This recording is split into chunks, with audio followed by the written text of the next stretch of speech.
Labor Day, we welcome to the program Captain Criss Turnipseed, Director of Public Affairs for the Mississippi Highway Patrol. Hey, Captain, thanks for joining us today, sir. Thank you, Gerard. Great to be on this beautiful Tuesday. Yes, sir. So let's first talk about retired Mississippi Highway Patrol Sergeant Mike Griffin, tragically killed in a really strange auto accident. He was on the road there trying to help a motorist after they were involved in an accident. Tell us what you can about this. Well, just a very unfortunate accident, Gerard. Just one of those things, Master Sergeant Griffin retired from the Highway Patrol just a couple of years ago, went to work for Department of Public Safety, and as a sworn officer, and was just in transit, and does something so many of us do. Didn't witness, but came up on a car crash, pulled over and got out and wanted to go up and assist, and just as a result of getting out, still under investigation, a lot of it, but something happened with, the vehicle had gotten on him and lost his life just trying to serve. And it's just so tragic, and we just hate that so much for his family, for the MHP family. It's just, it was very sad. It's just, to retire from the MHP and then to come back to work and for something like that to happen is just something we never want to think about, but it's a possibility when you get out just trying to do the right thing and trying to help folks. And it can happen, but definitely our thoughts and prayers are with him, his family, and the ages today as we grieve his loss. And I know they're making arrangements for his funeral services and all. And it's just a very tough time, but I do appreciate y'all mentioning that on your show today. Yes, sir. And Captain, we should point out that I think a lot of us think about Highway Patrol and law enforcement in general as just, certainly when we're driving and on the road, we think about them stopping motorists and issuing tickets for various traffic violations, but these men and women spend a lot of their time just helping the motoring public, such as the case with Sergeant Michael Griffin.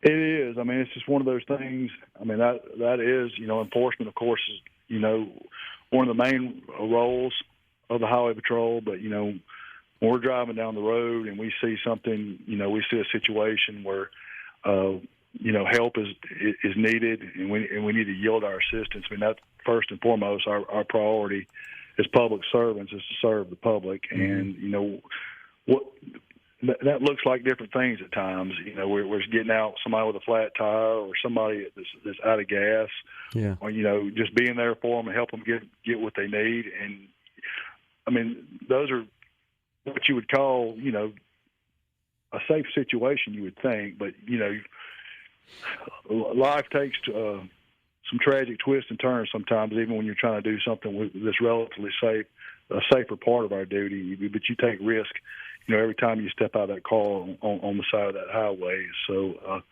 definitely that's one of the primary goals of the Highway Patrol is to, and DPS as well, is to serve the public. And that's what that looks like, is just getting out and yielding a hand, in whatever way we can at times. Sir. And we appreciate that. And we want to, again, pass on our condolences and our thoughts and prayers to the family of Sergeant Griffin. So let's talk about the busy travel weekend, Labor Day, one of those 3-day weekends where we take off generally on Monday. An enforcement period was in effect. Give us a report. Yes, and this is that final holiday of the summer that we have. Everybody kind of gets ready to say goodbye to the summer, and thank goodness, a 90-degree day is considered a cold front around Mississippi here lately. So, but the temperatures were a lot milder this weekend, so people were out and about and traveling, going and doing. We had football games and home games in Mississippi this weekend, so that of course affected the travel. So we had a lot of people out and driving. This weekend we wrote about little over 9,000 citations.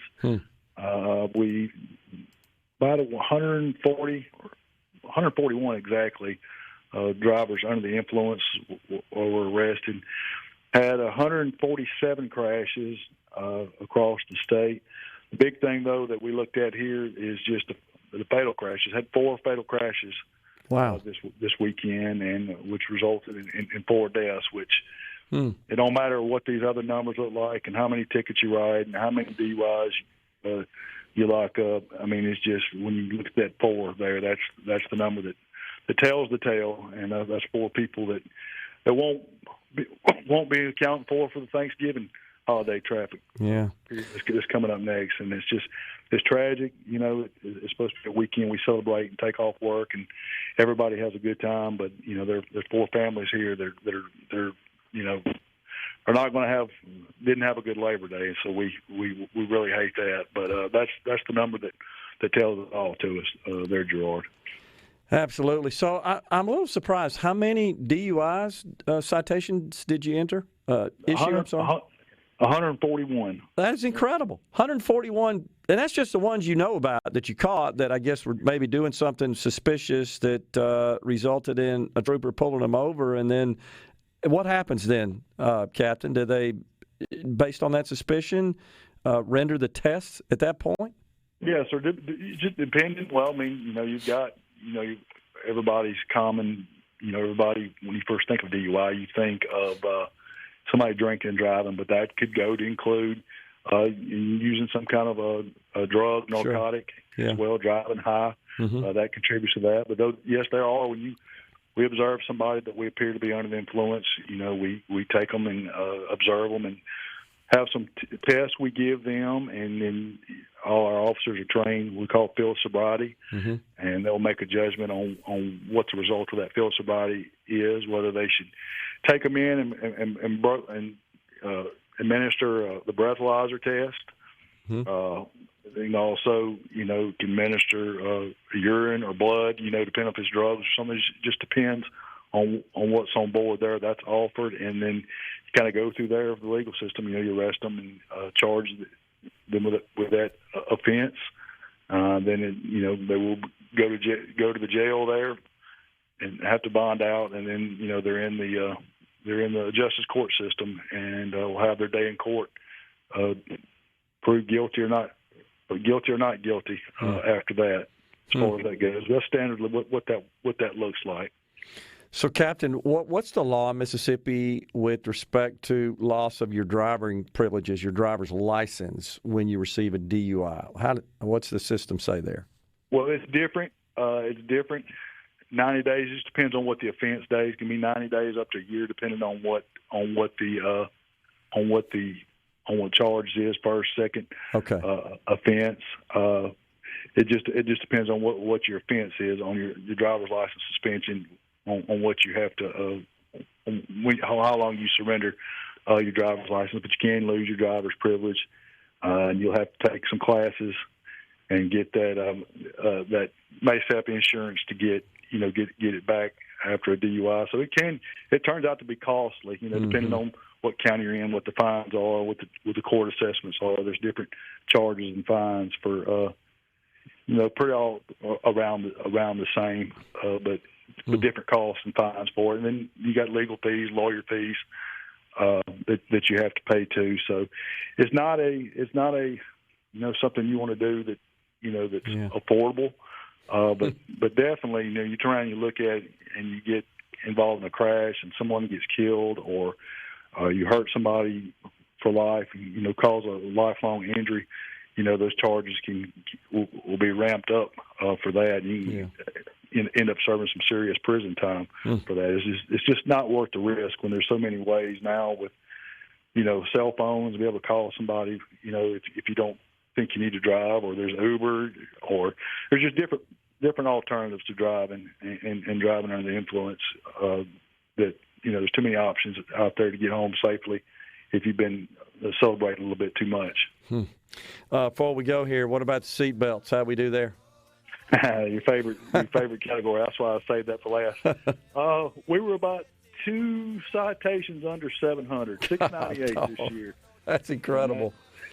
I just can't. I can't comprehend it. We keep talking about it. We certainly don't want people behind the wheel if they're under the influence of drugs or alcohol, for sure, because that's how bad things usually happen. Captain, appreciate you coming in on the program today, and once again, our condolences to the family of Sergeant Michael Griffin. Really appreciate you coming on. Yes, sir. Thank you, Gerard, for letting us get on and talk about Labor Day, but thank you most of all for recognizing Master Sergeant Griffin and his service and what he did, and we appreciate all the prayers there. Yes, sir. We're coming right back with more in the Element Well studio. Stay with us.